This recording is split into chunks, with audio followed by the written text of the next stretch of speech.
पहाड़ों की गोद में एक छोटा सा गांव था, जहां सब लोग एक दूसरे के सुख दुख में साथ देते थे। गांव के बीचों बीच एक पुराना बरगद का पेड़ खड़ा था, जो सभी बच्चों का खेलने का पसंदीदा स्थान था। गांव में एक लड़का अली रहता था, जो हमेशा दूसरों की मदद करने के लिए तैयार रहता। लेकिन कभी कभी वो खुद को अकेला महसूस करता, क्योंकि उसके ज्यादा दोस्त नहीं थे। एक दिन अली ने देखा कि जंगल के किनारे एक घायल पंछी पड़ा है।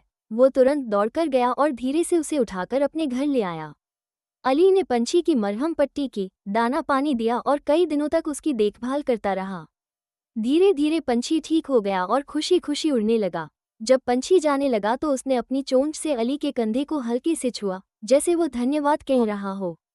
अली मुस्कुराया और दिल ही दिल में महसूस किया कि यह उसकी सबसे कीमती दोस्ती है। उस दिन के बाद अली कभी अकेला महसूस नहीं करता था।